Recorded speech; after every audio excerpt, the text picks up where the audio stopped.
Open your mind.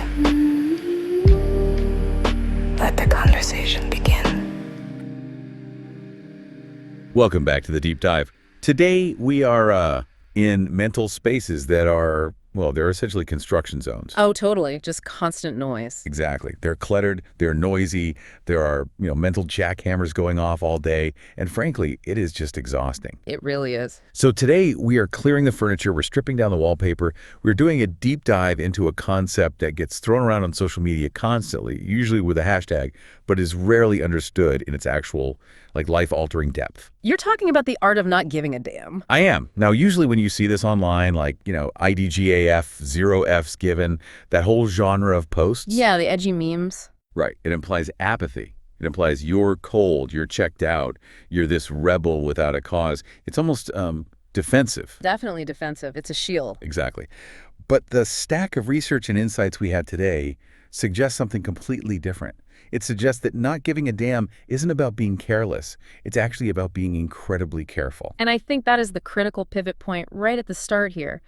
It isn't an emotional tantrum where you just flip the table and walk away. Right. It is an economic decision for your brain. It's strategic resource allocation. Strategic resource allocation. Yeah. I love that. And we have a real powerhouse stack of sources to back this up today. We aren't just riffing. No, we have some serious heavy hitters today. We do. We have insights from Tony Robbins on the architecture of what he calls the internal state and the biology of why we are basically wired to suffer. Which is fascinating. It really is. And then we have this really insightful breakdown from AYA Studios on the mechanics of boundaries and the superpower of no. That one's incredibly practical. Yeah. And then to ground it all in hard, cold science, we have the ultimate heavy hitter, Dr. Robert Waldinger and the 85-year Harvard study of adult development. Which, for those who aren't familiar, is arguably the most comprehensive longitudinal data set on human happiness ever collected. Ever. Yeah. It is the gold standard because it tracks people for a literal lifetime, not just, a weekend survey in a psych lab. Absolutely. So here is the mission for this deep dive. We are going to build a toolkit for you. We want to move you, the listener, from a state of this frenzied, people-pleasing exhaustion, what we'll just call the noise, into a beautiful state of internal control and deep connection. And that requires a very specific form of subtraction. We have to learn what to stop caring about so we can start caring about what actually keeps us alive. Yes. So let's unpack this. Let's start with the philosophy of it all. We really need to redefine the term because words create our reality. When AYA Studios talks about not giving a damn, they make a very clear distinction right out of the gate. They do. And it's a vital distinction because usually when we hear someone say they don't give a damn, we picture, well, a sociopath. Right. The guy who parks across two handicap spots. Exactly. Someone who ignores their kids or just floats through life creating absolute chaos for everyone else. But the source material defines it as the exact opposite. Okay, so how do they frame it? It's the act of silencing the background noise of life. So the unsolicited opinions, the societal pressure, the fleeting trends, and you do this specifically so that you can amplify the signal of your own core values. Oh, I see. So it's volume control. It's the signal-to-noise ratio. Precisely. Think of your attention like a bank account, or actually even better, a fuel tank. You have a finite amount of cognitive currency every single day. Neuroscience backs that up, right? Decision fatigue. Decision fatigue is very real. If you spend 40% of your fuel worrying about what a stranger thought of your shoes at the grocery store, Which I have definitely done. we all have, and then you spend another 30% fuming about a political tweet you read over breakfast, You're bankrupt. you are technically bankrupt before you even get to your actual purpose for the day. You have nothing left for your family, your work, or yourself. That is a terrifying thought, being emotionally bankrupt by 10 in the morning. But it happens to millions of people every single day. The source creates this amazing image of selective energy. If you burn your fuel doing donuts in the parking lot of public opinion, you are not going to get to your destination. You're just spinning your wheels. You're spinning your wheels, you're making a lot of smoke, you're making a lot of noise, and you are going absolutely nowhere. I love that image, even though it hurts a little because I've definitely done those donuts. I think we all have. And this connects directly to the Tony Robbins material in our stack. He takes this idea of energy management and he moves it inside. He talks about the internal state. Robbins is fascinating here because he shifts the locus of control entirely. He frames happiness not as a result, but as a discipline. Discipline. Yeah. He says most people treat happiness like the weather. They wake up and say, oh, it's a sunny day, my boss was nice to me, traffic was light, so I'm happy. Right. And then the next day. The next day they say, oh, it's raining, I got a surprise bill in the mail, someone cut me off, so I'm sad or I'm angry. They let external circumstances completely dictate their internal world. Which is just a recipe for disaster because you cannot control the weather, you can't control the traffic, you definitely can't control your boss. Exactly. You are literally outsourcing your emotional stability to a chaotic universe. It makes no sense. Robbins uses this metaphor of turning the channel. He says we have to develop the internal strength to just change the channel of our emotions. Like a TV remote. Exactly like a remote. If you're watching a horror movie in your head, maybe you're obsessing over a mistake you made 5 years ago, or you're spiraling about the future you have the remote, you can click over to a different channel. But a catch is? The catch, and here's the connection to the AYA Studios piece, is that you cannot turn the channel if you are paralyzed by what other people are thinking. Oh, wow.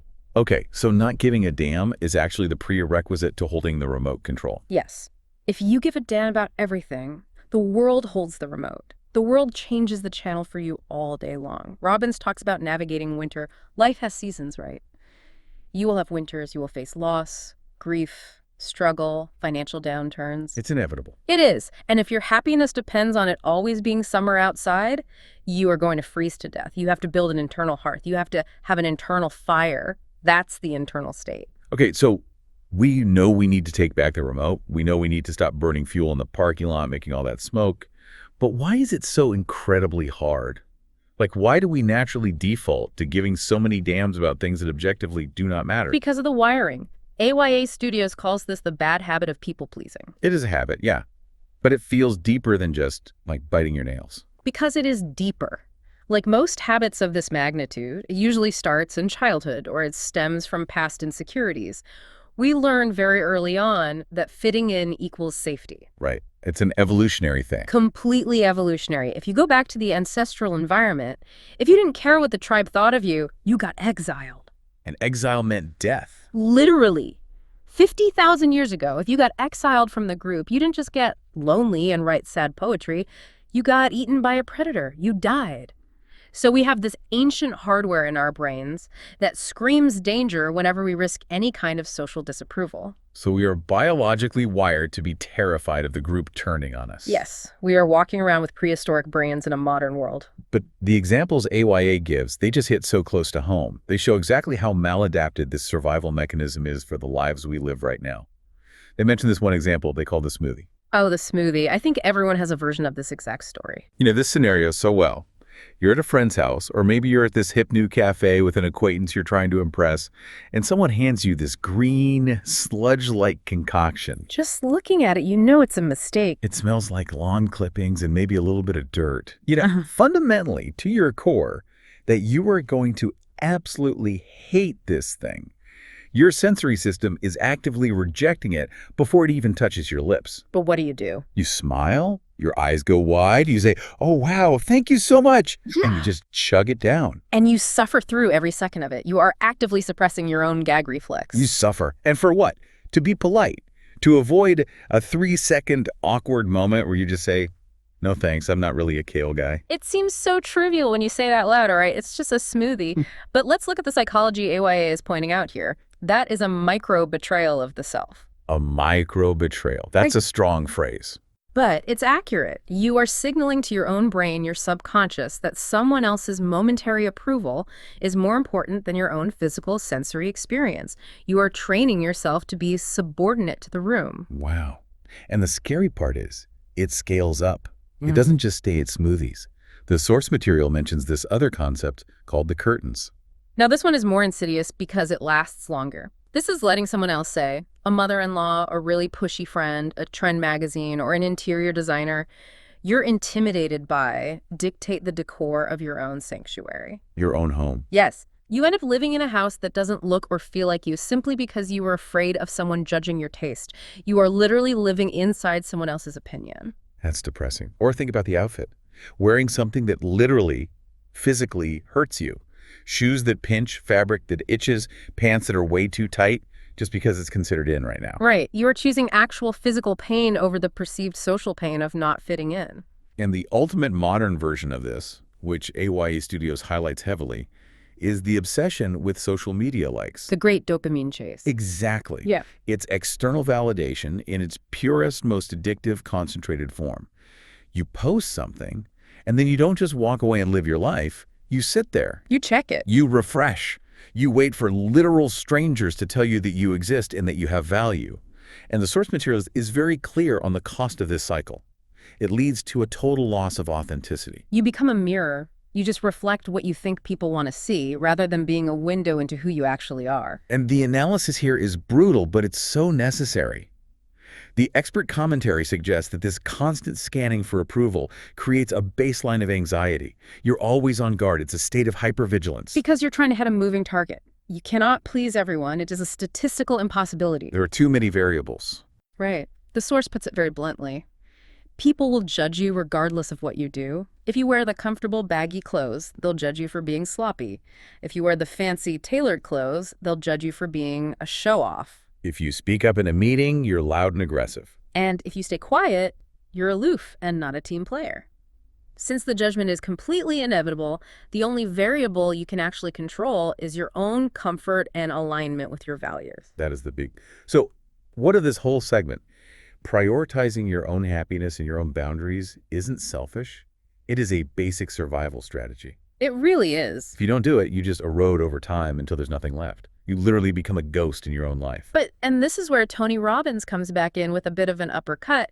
Even if we stop people-pleasing, even if we conquer the fear of the curtains and the smoothies and the social media likes, we still have a massive hurdle. We still have to deal with our own brains. Exactly, because even when we are completely alone, unbothered by anyone else's opinion, we are still often unhappy. Right. And this brings us to segment 3, the biology of unhappiness. I found this part of the Robbins research so fascinating because it basically takes the guilt out of feeling bad. It does. It removes the moral failing aspect of it. Yeah, because we often feel incredibly guilty for being negative. We look around and think, I have a good life, I have a roof over my head, I have food. Why am I so anxious all the time? But Robbins says, hey, take a breath. It's not your fault, it's your hardware. It's the negative bias. Our brains are 2 million years old.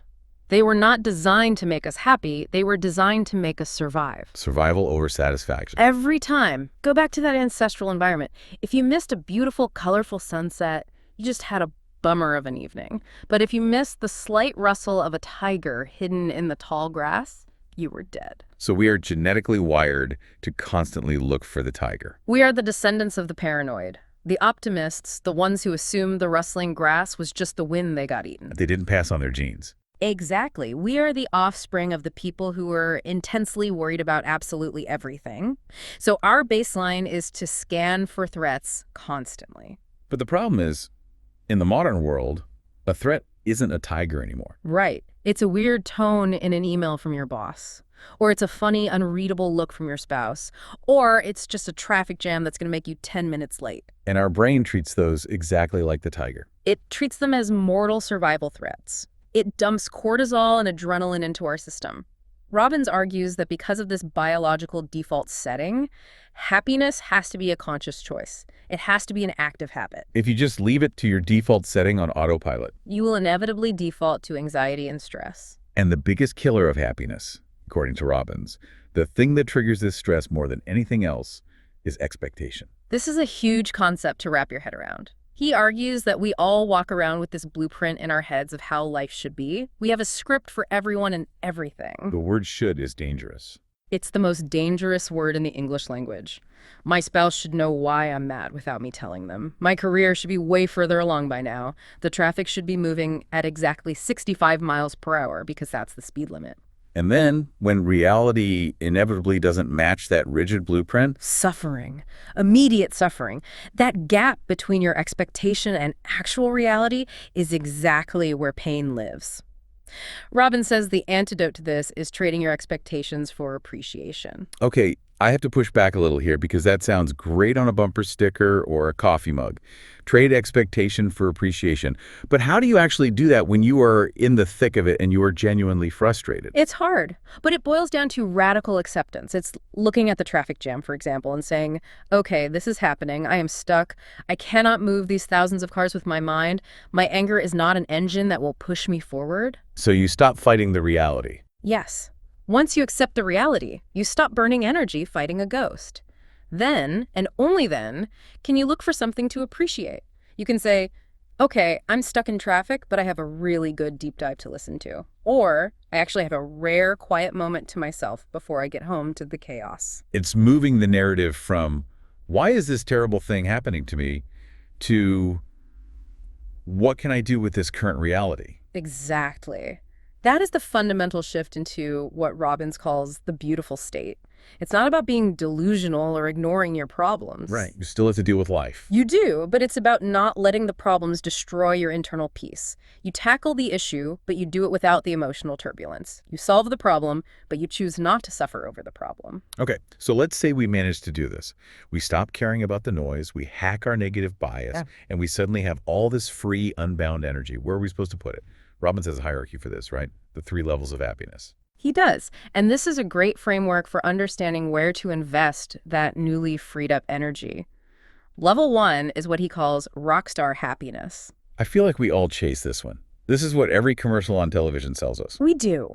Because it's immediate gratification. It's getting exactly what you want right when you want it. It's the shiny new car, the big promotion, the perfect first date, the incredible 5-star meal. Why is that a problem, though? That sounds objectively great. Who wouldn't want to be a rock star? It feels amazing, but it has a fatal flaw. It is incredibly short-lived. It's entirely based on dopamine spikes. The novelty wears off. Fast. You get the new car, you feel like $1 million for a week. Then the new car smell fades, the first payment is due, and it's just your car. It's a way to get to work, you get the promotion, you feel like a king for a day.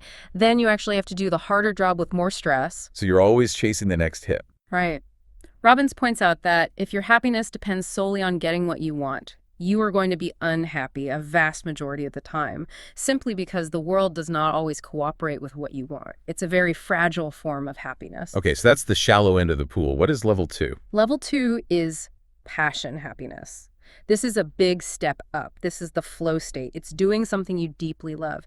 Painting, coding, running, writing, gardening. That moment when you're so immersed in an activity that you just completely lose track of time. Exactly. And that is much more sustainable. Yeah. It's internal. You control it. You don't need anyone's permission to do it. And it generates serotonin rather than just cheap dopamine. But there's still a higher level. There is. Robbins argues there is a third level, a peak level, that provides the absolute most resilience in a human life. Level 3 is purpose happiness. Service. Service. Serving something beyond yourself. This is the only form of happiness that does not depreciate over time, and most importantly, it's the only one that still functions during winter. Can you explain that a bit more? How does service help when you are the one who's suffering? Think about it like this. If you are going through a profound personal tragedy, say you've lost a loved one, or you've gone through brutal divorce, or you've lost your career, rockstar happiness is totally inaccessible. You don't care about a new car at that point. You don't care about a nice steak, the food tastes like ash anyway, and passion happiness might even be hard to access because you're clinically depressed.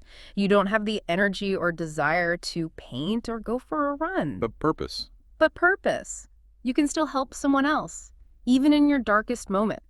Robbins gives this profound example of someone who, immediately following a tragic death, pours themselves into caring for others who are grieving.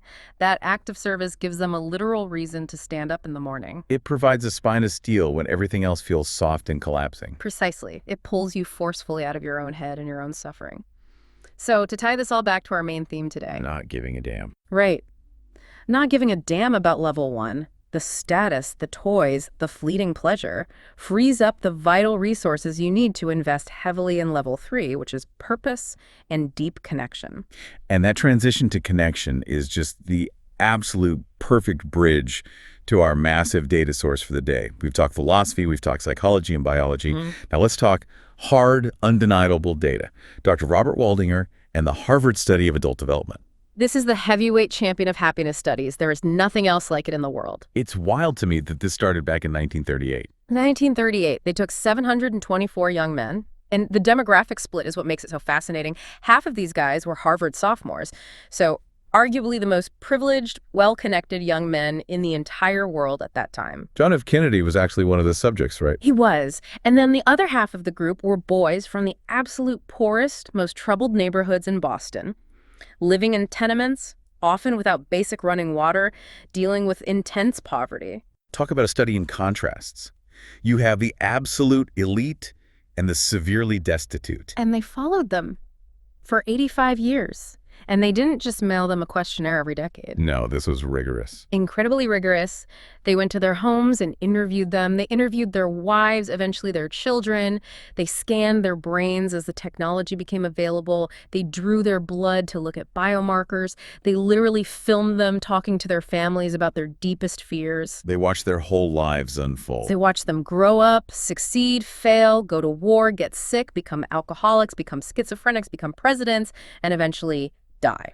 And in the very beginning, when these men were young, when they were teenagers and in their early 20s, what did they think would make them happy? The exact same things young people say today. They ask them, what do you want out of life? And the overwhelming answers were wealth and fame.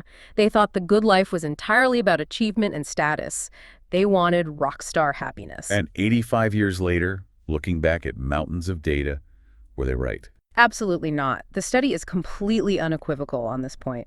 The people who fared the best over a lifetime were not the richest ones. Not the Harvard guys automatically. No, they weren't the most famous ones. They weren't the ones who worked the longest hours or won the most awards. The single clearest message from 85 years of exhaustive data is this: good relationships keep us happier and healthier. Period. Period. That is a very strong punctuation mark for a cautious scientist to use. It is, but the data leaves no room for doubt. And Dr. Waldinger breaks this grand conclusion down into 3 very specific, actionable lessons. Let's go through them. The first one is about social connections versus loneliness. And this part, honestly, it scared me a little bit when I was reading the source, because it stops being about just having hurt feelings and it starts being about actual physical pathology. It should scare you. The data shows that loneliness is fundamentally toxic. It kills. Literally kills. Yes. People who are more socially connected to family, to friends, to their community are happier, obviously, but they are also physically healthier, and they live demonstrably longer lives than people who are less well connected. And the isolated people. People who are isolated find that their health declines much earlier in midlife. Their brain function declines sooner, and they live significantly shorter lives. Waldinger actually compares the physical health impact of chronic loneliness to smoking half a pack of cigarettes a day or to alcoholism. That is just wild. We spend so much time worrying about our diet. We count our steps on our watches. We obsess over whether something has gluten or GMOs, but we don't worry about our social isolation with anywhere near the same level of panic. We really don't. It creates chronic inflammation in the body. It's a physiological crisis, not just a psychological one. Okay, so what is lesson 2?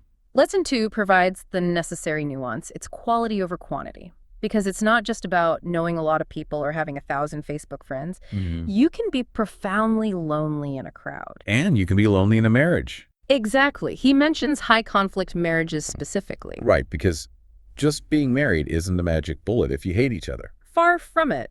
Living in the midst of constant conflict is terrible for your health. The study found that high-conflict marriages, the ones without much underlying affection, turn out to be worse for your physical health than getting divorced. Wow. So that old adage of staying together for the kids or staying together for social appearances, that might actually be doing physical damage to your body if the conflict is that high. Without a doubt. But here is the statistic from the source that truly blew my mind. They looked back at these men at age 50 to see if they could predict who would grow into a healthy, happy 80-year-old. Okay, so they looked at their medical records at 50. Right. They looked at their cholesterol levels, they looked at their blood pressure, they looked at their family history. None of those medical markers were the best predictor of longevity and health. What was the best predictor? The quality of their relationships. The people who were the most satisfied in their relationships at age 50 were the healthiest at age 80. That is incredible. The emotional satisfaction of a relationship literally predicted the physical outcome 3 decades later better than objective medical tests. Because a good relationship acts as a physical buffer against the wear and tear of life. The study found that for the people in happy relationships, on the days when they have more physical pain, because, being 80 years old just physically hurts sometimes, their mood stayed relatively stable and happy. The emotional connection shielded them. Yes. But for the people in unhappy relationships, on the days they experienced physical pain, that pain was actually magnified by their emotional pain. So a good, loving partner is literally a biological painkiller. Literally. Endorphins, oxytocin, all of it. And that leads right into the third lesson, which is about the brain. Good relationships actively protect our brains. Secure attachment protects memory. Now, I do want to clarify something here, because Waldinger makes a very specific point about the idea of perfect relationships. And I think a lot of listeners might hear this and start panicking, thinking, well, my partner and I bicker about the dishes, so I guess my brain is going to rot. No, and that is a crucial relief for everyone listening. Waldinger says some of these octogenarian couples in the study bickered day in and day out. They were not living in some serene, conflict-free fairy tale. They argued. They argued about money, about kids, about the thermostat, but the bickering didn't matter in the long run. The only thing that mattered was the core answer to this one question. If things get really, truly tough, can I count on this person? That's bedrock of trust. Yes. If the answer was yes, the day-to-day bickering took zero toll on their memories or their long-term health. It's knowing the safety net is there. Even if you're arguing on the tightrope, you know the net will catch you. Okay, so let's pause and take a look at the massive picture we painted so far. We have the mind lounge theory. We need to stop giving a damn about the noise, the smoothies, the curtains, that's AYA Studios. We need to regulate our internal state and move from expectation to appreciation to conquer our negative bias, that's Robbins. Right. We aim our energy at purpose instead of fleeting rockstar pleasure. And finally, we invest heavily in relationships because they are the literal biological buffer for life, that's Waldinger. That's the theory. And it is an incredibly solid framework. But a framework isn't enough. Now we need the practice. Right. Segment 6, the toolkit. How do we actually do this on a Tuesday morning? Because saying stop caring is a whole lot easier than actually doing it. Much easier. The sources give us 4 concrete, practical tools to use. Let's start with tool 1, which comes from AYA Studios, the superpower of no. This goes directly back to boundaries. Most of us feel immense guilt when we say no to someone. We feel like we are letting people down or being selfish, but the toolkit reframes the word no as a protective shield. You're guarding your territory. You are protecting your time, your energy, and your mental space. And ultimately, it prevents burnout. Because you simply cannot show up for the relationships that actually matter, the Waldinger stuff, your spouse, your kids, your close friends, if you are completely burnt out from saying yes to a bunch of stuff that doesn't matter. That's the tragic irony of the people pleaser. Every single time you give a soft yes to something you don't really want to do, like drinking that smoothie or joining a committee you don't care about, or going to a party you dread, you are simultaneously giving a hard no to yourself or your loved ones. You're stealing time from the things that build your resilience. You're taking fuel out of the tank. You have to consciously flip that dynamic. A no to the noise is a yes to your purpose. I love that. Tool 2 is what AYA calls categorizing criticism. I think this is profoundly useful for anyone who spends any time online, or really anyone with an extended family, which is everyone. AYA Studios suggests visualizing 2 distinct buckets in your mind. This is a mental sorting mechanism for whenever you receive feedback or judgment. Bucket A is constructive criticism. Okay, what goes in bucket A? This comes from people who genuinely matter. People who love you, people who are in the arena with you, or experts whose opinions you actively respect. If a trusted mentor pulls you aside and tells you your work is slipping, that goes in bucket A. Because that's valuable data. You can use that to grow. Exactly. But then there's bucket B. Ah, bucket B. The dreaded bucket B. Bucket B is background noise. This is the unsolicited opinions, the internet trolls, the acquaintances who love to judge, or people who are clearly just projecting their own deep insecurities onto your life. So if someone mocks the shoes you wore, or a random stranger on the internet says your opinion is stupid, That goes straight into bucket B. and the instruction for bucket B is what? Ignore it completely. Don't engage with it. Don't try to explain yourself. Definitely don't defend your choices. Treat it like radio static. It is not data. It is just noise. I really like that approach. It's not about becoming arrogant and being deaf to all criticism. It's about checking the credentials of the critic before you let their words affect your internal state. Check their credentials. That's a great way to phrase it. If they aren't invested in your well-being, their criticism belongs in bucket B. All right, tool 3, choosing your pain. This one is tough, but it stems from the fundamental idea that life involves struggle no matter what path you take. You cannot avoid pain. We certainly try to avoid it, though. We try to numb it with endless Netflix scrolling or a glass of wine every night or just burying ourselves in work. We do. But the choice we actually have in life isn't pain versus no pain. Right. The choice is between growth pain and suffering pain. Yes, and understanding the difference between those two is everything. Give me a real-world example of that. Okay. Setting a firm boundary with someone is painful. Yeah. It is really awkward to look someone in the eye and say, no, I won't be able to come to that event. Your heart races, you feel a little sweat. Exactly. That is acute short-term pain, but it is growth pain. It leads to the long-term gain of having your evening back and protecting your peace. And what's the alternative? The alternative is the pain of going to the event anyway. You resent being there the entire time, you fake smile for 3 exhausting hours, you feel drained, and you're angry at yourself the whole next day. It's suffering pain. That is suffering pain. It's a low-stakes, rotting kind of drama that just slowly drains your life force. Not giving a damn means you are willing to accept the sharp, awkward pain of growth in order to completely avoid the dull, rotting pain of resentment. That is a very powerful distinction to keep in mind. Choose the pain that actually buys your freedom. Yes, suffer for the right reasons. And finally, tool 4 comes back to Dr. Waldinger and the Harvard data. Relationship investment. Because, as he openly admits in the research, relationships are messy and complicated. They aren't magical. No, they require maintenance. They are not self-sustaining ecosystems. You have to continually put fuel into the engine or it will stall. Waldinger suggests very active, deliberate steps to do this. Like what? Well, a big one is replacing screen time with people time. Ouch, that one hurts. It does. But stop sitting on the couch scrolling through your phone next to your partner. Put the device in another room and actually look at their face. Ask them a question. We are so bad at that now, just being present. We really are. Another step is to actively revitalize stale relationships. If you've been doing the exact same routine with a friend for 10 years, do something entirely new together. Shake up the dynamic. And the hardest step he recommends? The hardest one is reaching out to an estranged family member, that deep-seated grudge you've been holding on to for years. Waldinger quotes Mark Twain in the study, and it's a perfect quote. He says, "Life is too brief for grudges. There is only time for loving." When you look at the longevity data from those 85 years, that grudge isn't just a metaphor. It is literally hurting your body. It is raising your cortisol, raising your blood pressure. Letting it go is practically a medical intervention. It is a health intervention. Forgiveness is cardio for your emotional heart. Wow. Okay, we have covered a massive amount of ground in the Mind Lounge today. Let's recap the journey before we send everyone back out into the noisy world. Good idea. We started by realizing that not giving a damn isn't about being a cold, unfeeling rebel. It's about being highly selective. Right. It's about not drinking the gross smoothie just to be polite. It's about conserving your limited daily fuel. Then we learned from Tony Robbins that we have to take control of the remote and turn the channel of our internal state. We can't just sit around waiting for the weather to change so we can be happy. We have to build a warm house for winter.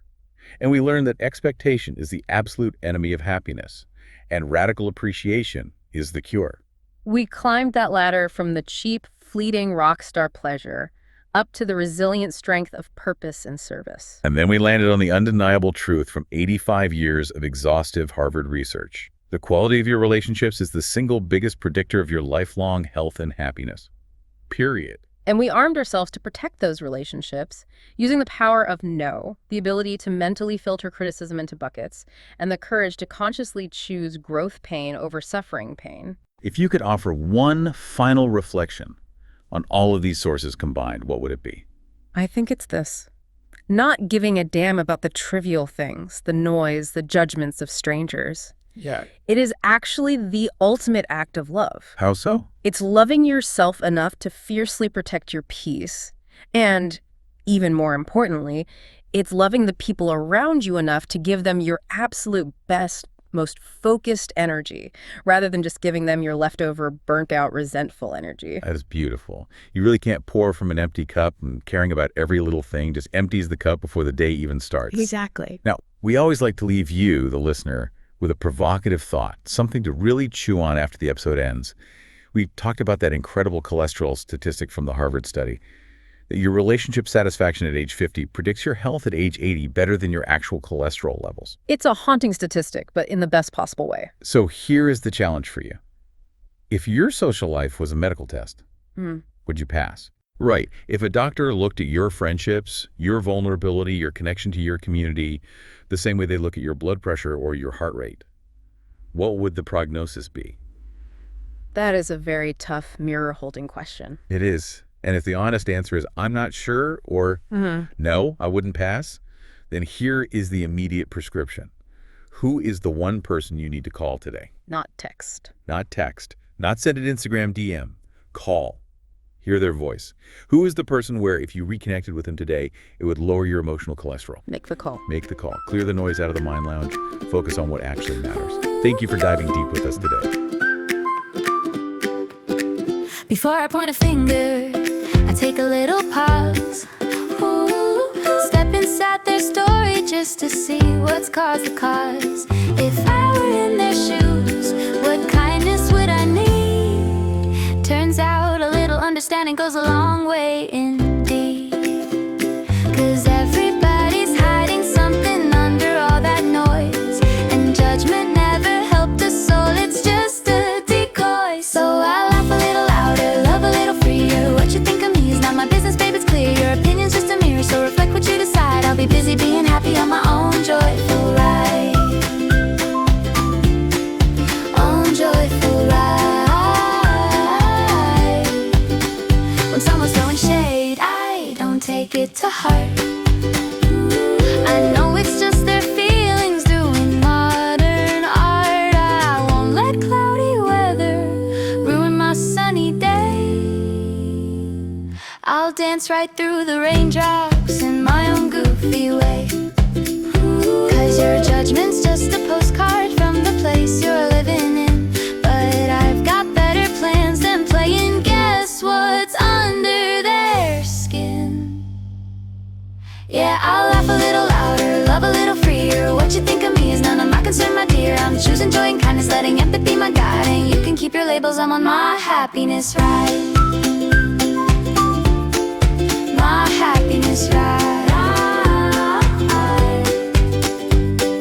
If we all step back and breathe before we blew, maybe we'd see each other clearer. Maybe that's the breakthrough. Imagine how the world would feel if compassion was the trend. We'd all be cool, unbothered, and kind right to the end. So let's laugh a